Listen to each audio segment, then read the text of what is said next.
देखिए, कुछ महीने पहले महाराष्ट्र में चुनाव हुआ, हरियाणा में चुनाव हुआ, लोकसभा का चुनाव हुआ। उससे कुछ ही महीने पहले लोकसभा के चुनाव के कुछ ही देर बाद महाराष्ट्र और हरियाणा में विधानसभा का चुनाव हुआ। लोकसभा के चुनाव में महाराष्ट्र में इंडिया गठबंधन मेजॉरिटी लेके आए, जीत के आया, और विधानसभा के चुनाव में कुछ ही महीने बाद इंडिया गठबंधन बुरी तरह हारा। उस समय हमने कुछ ज्यादा बोला नहीं, मगर हमने काम शुरू किया। 21वीं सदी है, डेटा की सदी है, डेटा की सेंचुरी है। हमने डेटा देखना शुरू किया,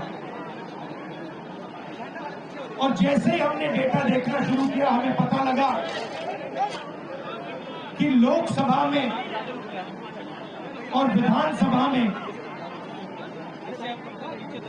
1 करोड़ नए वोटर शामिल हुए।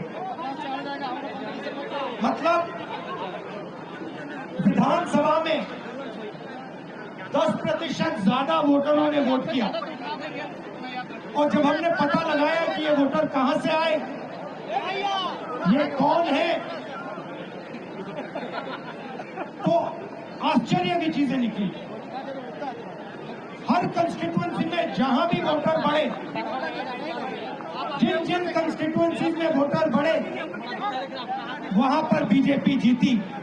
सारे के सारे वोट, जो नए वोट आए, वो सारे के सारे बीजेपी को गए। एक बिल्डिंग में 4000 5000 वोटर रजिस्टर हुए। गरीबों के वोट काटे गए। और जब हमने इलेक्शन कमीशन से कहा कि आप हमें वोटर लिस्ट दीजिए, आप हमें वीडियोग्राफी, जो हर पोलिंग बूथ में वीडियो लगा हुआ है, वो दीजिए। इलेक्शन कमीशन बिल्कुल शांत हो गया, चुप हो गया, एक शब्द नहीं कहा। एक बार नहीं, अनेक बार हमने उनसे कहा कि देखिए, कानून कहता है कि हमें वोटर लिस्ट दी जाए, कानून कहता है कि वीडियोग्राफी हमें दी जाए। आज तक महाराष्ट्र की वोटर लिस्ट हमें नहीं मिली। वीडियोग्राफी का कानून बदल दिया क्योंकि वो सच्चाई छुपाना चाहते हैं। यहां पे हम आए हैं, 7 मूर्ति हमारे पीछे है। यहां लोग शहीद हुए, संविधान के लिए शहीद हुए, और संविधान में लिखा है कि हिंदुस्तान के हर नागरिक को, चाहे वो किसी भी जात का हो, किसी भी धर्म का हो,